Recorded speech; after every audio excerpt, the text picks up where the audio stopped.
亲爱的父，在这个受难的节期里面，主啊，在我们心灵至深的黑暗当中，主啊，愿你帮助我们知道，所有一切美善都在你的手中，奇妙地遮盖我们的生命。亲爱的父，在我们的捆锁中，在我们的黑暗中，在我们的受苦中，主啊，我们看到你受苦的身影。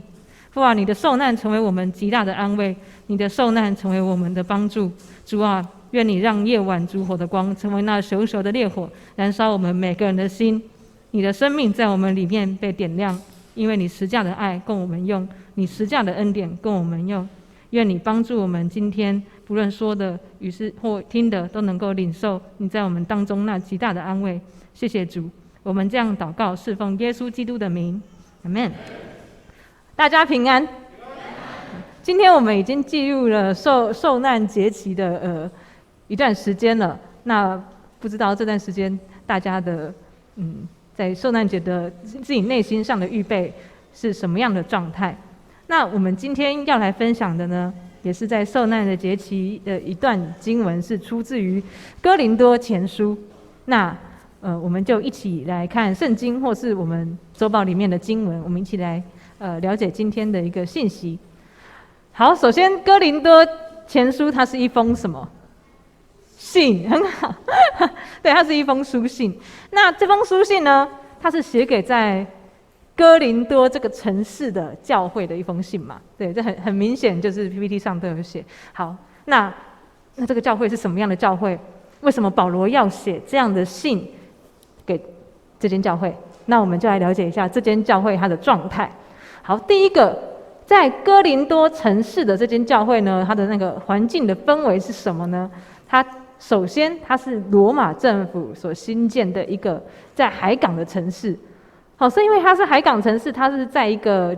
地峡的一个地方，所以它那边的交通是非常的繁荣。虽然是比较新建立的城市，但是它的交通往来非常的丰富，所以很快的就变成一个富裕的港口。那里面的人是哪里来的呢？是那个罗马政府从各地收集来的，比较像奴隶啊或难民，然后被释放成为自由人这样子的人，第一代来到哥林多城市。所以一开始那边是住蛮多没有无财无业的贫穷人，但是在那边他们就成了暴发户。好，然后过了40-50年、100年后，那已经是一个非常奢华的大城了。好，曾经有历史记载说，不是每个人都去得了哥林多城，因为太贵了，好，不能在那边生活。好，所以首先这是一个交通繁忙的城市，然后很多各行各业的人可能会来这边找机会、找生意。好，所以我们可以看到，在这样子的一个商城、海港城的氛围呢，它的文化是人口非常多元，然后道德的观念是非常开放自由的。好，然后所以也曾经有历史记载说，那边庙宇林立，就是各方的人都有自己要信的东西嘛。然后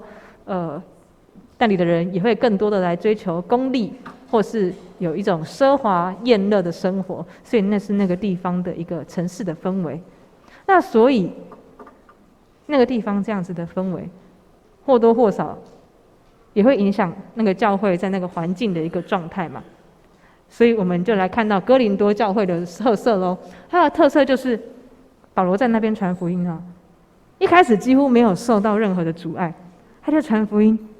然后很多人就很轻易的，可能那边接受度高，然后对新学说大家又很喜欢，有上进心，有可以依靠的东西，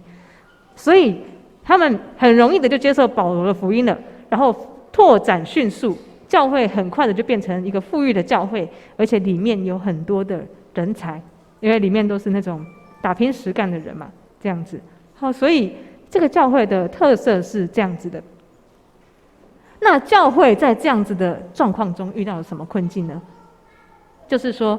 他们虽然信主了，但是久了之后发现，这个壮大的教会，很多人其实还是照着固有的社会价值观在生活。怎么说呢？就是那个时候，保罗在这个哥林多教会开拓，他开拓了1年多之后就离开了。离开之后，他3番2次的接到这个教会的来信，好，说发生什么问题，发生什么问题，然后保罗的弟子去看，然后又回来，然后跟保罗说这个教会很完蛋啊什么的，赶快你要去帮他。好，所以其实我们可以发现，这个教会虽然强壮，也富有，但是其实有很多生活上的观念是跟当地还没有办法调整过来的。那如果我们对哥林多前书有一点了解的话，我们发现他们发生的很多问题，比方说教会内分党结派，后来还有一些教会内跟性有关的问题，有人跟他的继母还是就是跟他的长辈的一个女性同居，然后还有饮食有很多的问题，因为那是一个祭祀的城市嘛，很多庙的城市，那他们在饮食的方面有很多的问题，等等等等的，完全跟城市文化息息相关。所以我们今天看到的段落，就是哥林多前书的第1章的部分，保罗要跟哥林多的信徒提醒什么样的事情呢？我们就可以一起来了解。好，首先我们看到在第1章的段落里，我们发现一件事，就是当保罗，我们刚刚说他在教会多久离开？1年多嘛，1年半嘛，对不对？他在那边离开之后，结果后来就多多少少有不同的使徒或教师来到这间教会。来到这间教会之后呢，哇，这些哥林多人他们喜欢新鲜的学说，然后追求成功，追求什么的所以听到哇，这个使徒来好像比保罗还要有能力他好像更有恩膏他就觉得好像听他的比较对。另外一个来就觉得说哇，这个人口才比保罗好好像跟他又更好所以3番2次的有不同的教师来照顾这间教会的时候，里面却也开始造成了各自要跟各自喜欢的一个领袖的一个状态，然后教会就开始出现了内部的很多小圈圈，然后教会里面的人开始按自己喜欢的那个老师喜欢的那种模式，开始帮大家分类，帮彼此分类，就开始有了纷争。所以我们可以看到，在第1章的12节、13节那边，或许我就念给大家听就好。那边保罗提到说，教会里面有人开始说，我是属保罗的，我是跟保罗这个老师的；有人说我是属亚波罗的，亚波罗的口才很好；有人说我是属基法的，基法就是彼得，我是属基法的，就各跟各的头。保罗听到就觉得很奇怪啊，这些使徒是有为这些哥林多教会的信徒钉十字架吗？有吗？没有嘛。那为什么这些人突然信仰的重心竟然从耶稣基督身上放到人的身上呢？所以如果我们今天更进一步的来看经文段落，就是我们说的18节之后，就会发现保罗更深的讲说，这样子的状态的问题根源在哪里？在1章22节，保罗他说，犹太人要的是神迹，希腊人求的是智慧，所以可以看出，如果是一个混杂的一个在教会里面的信仰观的话，他说了，外面的人求的是这些东西，那我们求的呢，也是这些东西吗？所以可见那个时候教会里面的信徒一部分求的是可能跟犹太人一样，他们看重那个人能力；一部分的人他们看重智慧。那个能力是什么呢？就是说犹太人渴望看到上帝的能力，看到神迹嘛，所以他们要看到那种属灵经验的那种超自然的能力，他们觉得这是信仰很好的东西所以他们追求有这样子的一个恩赐的老师。那另外一群人呢，他们说像外面的人一样求希腊人的智慧。那希腊人的智慧是什么？那个时候希腊人的智慧指的就是那些有受过教育的，会雄辩的，会哲学思考，会思辨的，有逻辑的，有希腊式逻辑的这样子的人。所以有一群人他们是追求理性，追求你有受过教育，他们觉得有受过好的教育的，有哲思思辨的老师很好，他们要跟这样子的领袖所以就是说，教会出现比较的小团体，人们各自按着他们看为好的东西，想要去跟谁看什么更有能力，就要去跟那个，然后觉得那样子的方式对教会才有帮助。所以也就是说，在保罗眼中，哥林多教会虽然信了耶稣，但他的价值观仍是喜欢追求有能力属灵力量的，不然就是喜欢口才逻辑好的，又用这种方式将教师、教会里的人分门别类。保罗说他们一起生活每一周，但是心里却是看重这个，看轻那个，因此出现比较议论的声音，不止比较别人和自己，也彼此批评别人或是批评自己，私下很多小团体。所以从经文中我们看见哥林多教会面临的一个状态，就是这群人他们走进了恩典的门，他们接受了耶稣基督的恩典，加入教会。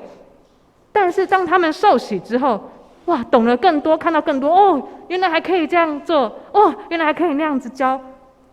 他们很惯性的就回到一种按着能力或是按着教育来把人分高下的状态，很自然的就回到了这样子的一种价值观的生活。我们可以想象，在教会里面的人开始维护自己喜欢的那种风格的领袖，用这种风格帮教会的人分了类，而且用各自认同的标准认为说，你这个这样太多了，你这样太少了，彼此评价，期待不同看法的人能照自己这方的观点来发展教会，好像要传福音要看能力，不然就要看口传好坏一样，口才的好坏这样子。所以哥林多教会内部开始因为用能力或智慧的多寡来判断人而出现纷争，没有办法再好好一起同工。所以我们可以想象，这个教会里面一定是有很多有能力的人或是有口才的人，但是他们彼此相争，他们的恩赐成为彼此竞争的工具。所以我看到这里的时候，我不知道大家会不会觉得，哇，这个哥林多教会里面的冲突有多少程度也好像我们现在有时候生活中会经历到的情况。虽然我们现在每个人都信主，但在教会生活我们还是难免，特别是在共事的时候，就用能力或是聪明或是教育程度来看待了解一个人。我自己预备这一段的时候，第一个想到的其实自己过去在神学院的生活。我们知道在神学院的时候，神学院应该都是各教会优秀的人推荐出来进去读的嘛。对，可是这些新生进到学校之后，面对到的就是哇，很多各科专业的老师，然后有学养的，然后灵命又很强壮的，然后每周讲道是这样子，这些专业的老师一周的在轮。对一个新生来说，就我好像看到一堆灵性上的巨人一样在分享。那久了，其实也会慢慢看出来，某些学生也很快就会发现自己更认同、更喜欢哪个老师的风格、哪个老师的思路，就更愿意跟在这个老师的身后学习。再久一点，其实小小的观念的差异，或是私底下的一些小派别就出来了。甚至在生活习惯中，很自然的也会出现不一样的人群。比方说，功课好的跟功课不好的，读书比较有成就感的和读书比较挫折的，就慢慢又会分开。那一群人比较喜欢敬拜赞美的，他们也会是一团。有的是喜欢去关注弱势议题的，这也又是一团。所以自己各自在信仰中不同的路线，慢慢的也会分门别类。那平常的时候，当然大家都还是很好的弟兄姐妹，但是如果在细节的时候，在互动的时候，或是在要开始共事的时候，就会开始说他的路线是这方面的，你这件事怎么会找他？这个东西就是约谁这样就好啦。或是说暗暗的就是有了不同的群体，而在这些不同的群体中，其实有的时候能力、学业表现、自己在信仰中看重的重点，加加减减都会成为大家彼此看待大家的方式。所以在自己的信仰群体中，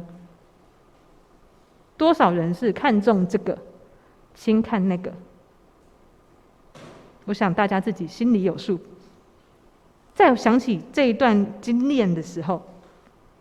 我自己也常体会到我自己这方面的本性是如何深深的能影响着自己的生活，是如何频繁的出现在自己的生活中。如果我们自己诚实的问自己，哪一个牧师讲师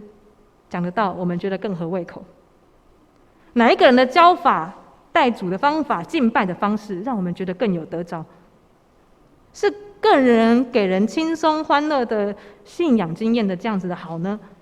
还是学理的、更有条理的、更深入的知识性的更好呢？所以我们一定都有自己对特定的能力或是智慧的偏好或追求，但这些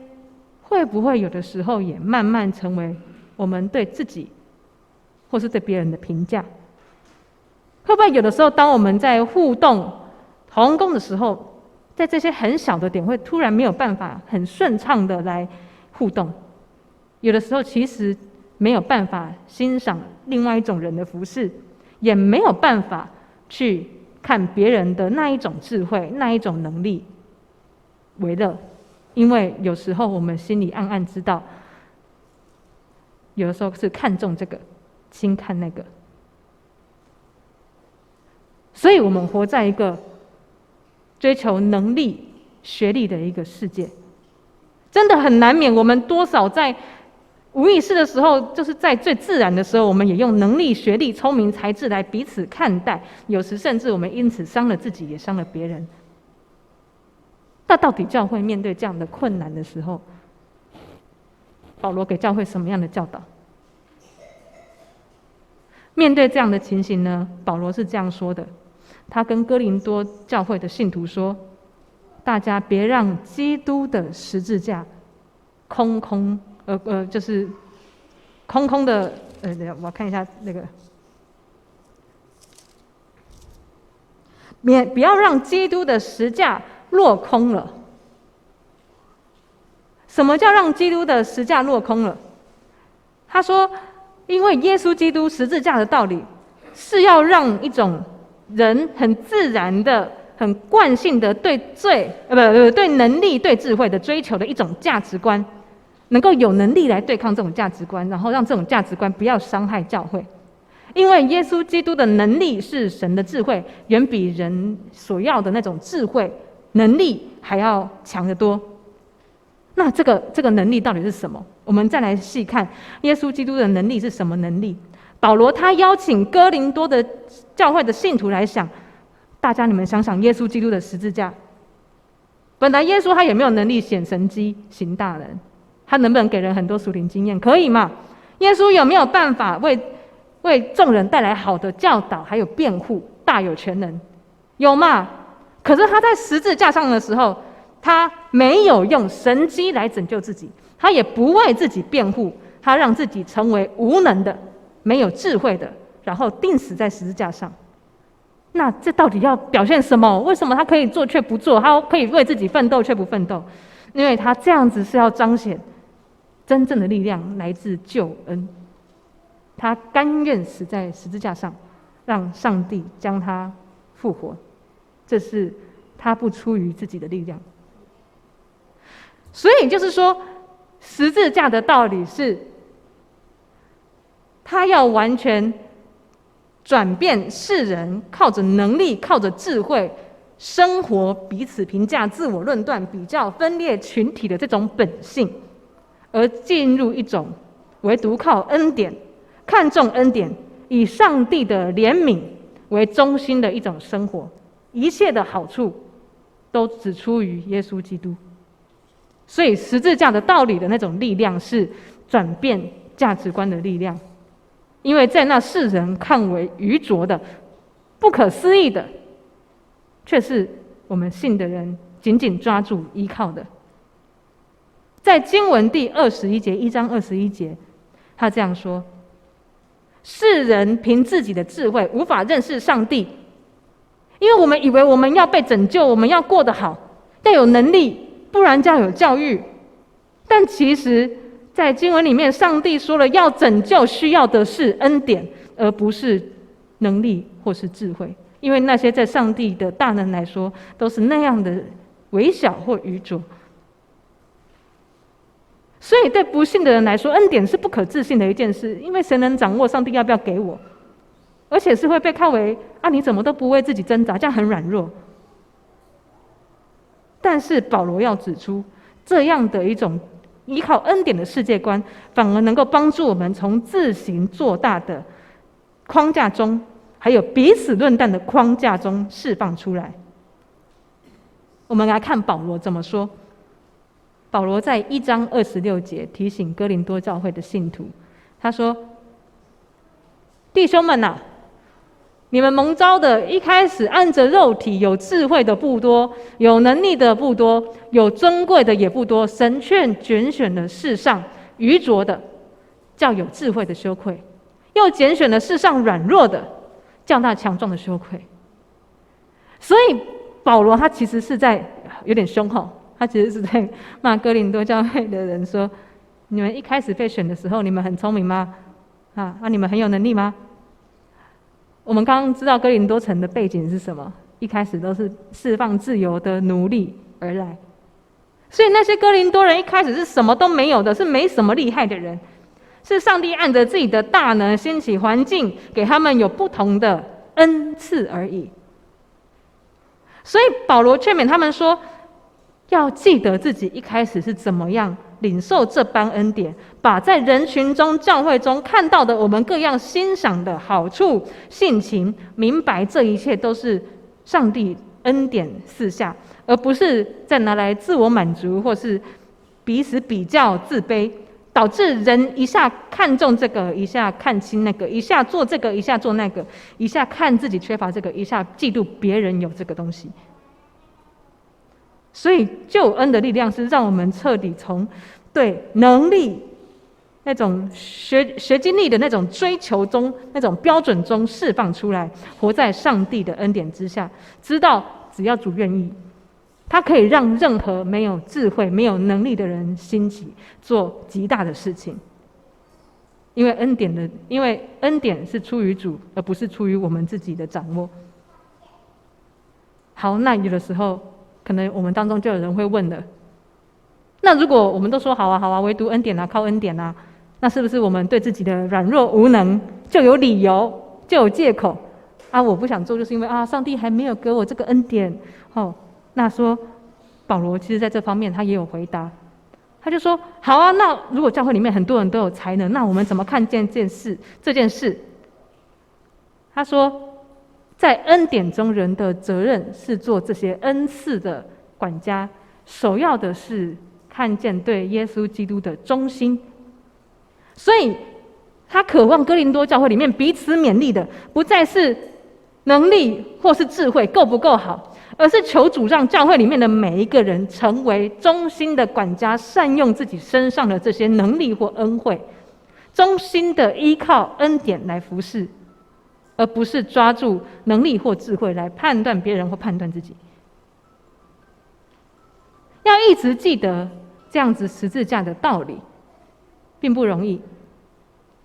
因为我想连我自己都不喜欢老是想起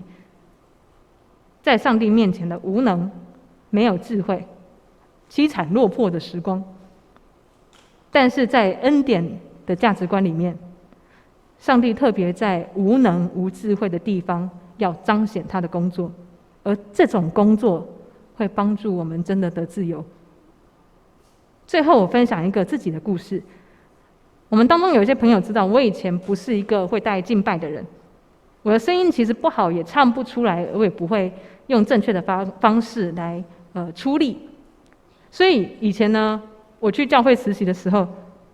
我也看到很多像我们教会这样很优秀的年轻人，他们比我会带敬拜，然后唱得很好，我就觉得自己很丢脸。因为我还想说，我去教会实习，我有领谢礼耶，我有领津贴耶，结果还做得不好，真的很怕别人讲话，又坏了学校的名声。所以曾经有一段时间，我在教会里面并没有办法很自由的来享受敬拜，有的时候被叫上台带一下歌都觉得很心虚，也怕别人讲说啊，这个神学生怎么这样，但是后来渐渐学习，开始跟一些伙伴、跟上帝求恩典，说主啊，你帮助我能够享受敬拜，你帮助我能够学会很喜乐的在你面前敬拜。几年后就开始慢慢的在不同的实习教会，很巧的这些教会他们的敬拜团刚好都很强，所以我就有不少操练的机会，而且竟然学校功课那么忙，我还有时间去上几堂声乐课，所以我的声音就慢慢的比较有力，就觉得非常的谢谢上帝，让我慢慢的有被陪伴、被训练的机会，在别人的面前不用自卑，能够与敬拜的伙伴们同乐。所以一开始我也是用能力来评价自己，也怕别人用这样子的能力来评价我。但是真的感谢上帝，让我有机会锻炼敬拜，让我去到的一个教会都有稳定成熟的敬拜团，不会批评，愿意带我，而且给我很多很直接的回馈，然后又温暖，所以自己越来越有信心，知道怎么跟团员沟通，跟乐团沟通，然后怎么样的来引导整个会众，声音知道怎么样的来出力或有表情，